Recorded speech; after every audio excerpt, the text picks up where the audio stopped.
Chapter 1, 3 days earlier. The postcard in my hand matched the view out the jet's window, Prague at dawn. Centuries of history was silhouetted against a hazy gold sky, the dark, swirling clouds above the city a deep purple gray.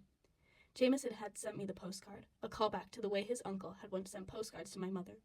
The parallel made me think about what my mom would say if she could see me now, the private plane, the inches-thick stack of documents I've gone through on the flight, the way I still caught myself holding my breath when the reality of moments like this once hit me with the force of a tidal wave. Prague at dawn. My mom and I had always talked about traveling the world.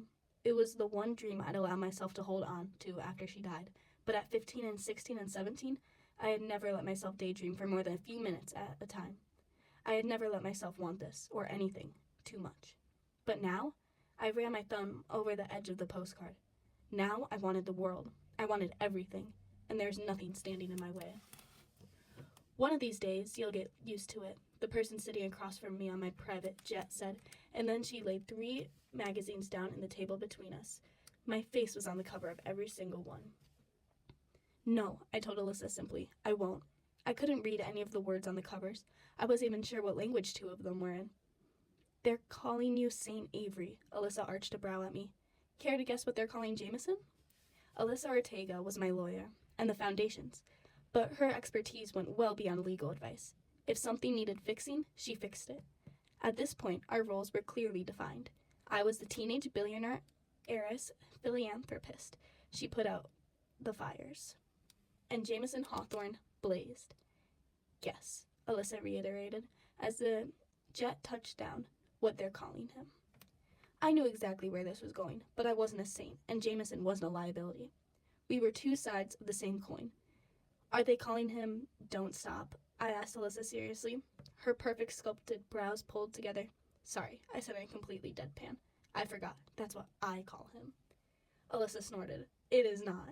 A borderline Hawthorne grin pulled at the edges of my lips, and I looked out the window again. In the distance, I could still see the spires disappearing into the gold-purple-gray sky. Alyssa was wrong. I would never get used to this.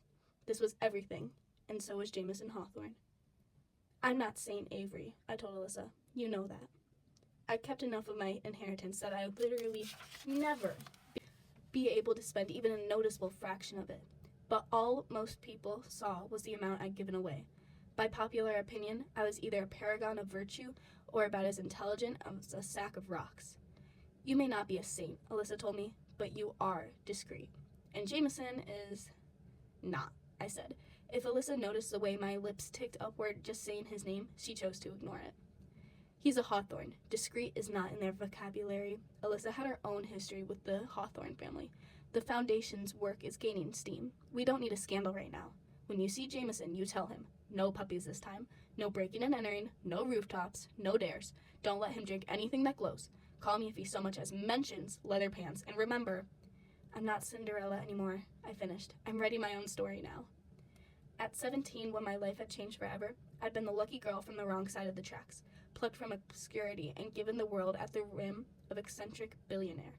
But now, I was the eccentric billionaire. I'd come into my own, and the world was watching. St. Avery. I shook my head at the thought. Whoever had come up with that monkey clearly didn't realize that the biggest difference between Jameson and me, when it came to dares and games and the thrill of the moment, was that I was better at not getting caught. Within minutes, the plane was ready for us to deboard. Security first, then Alyssa, then me. The instant I had both feet on the ground, I got a text from Jameson. I doubted the timing was a coincidence. Very few things with Jameson were. I read his text, and a surge of energy and awe, reminiscent of what I'd felt when I looked out the window at the ancient city below, came rushing back.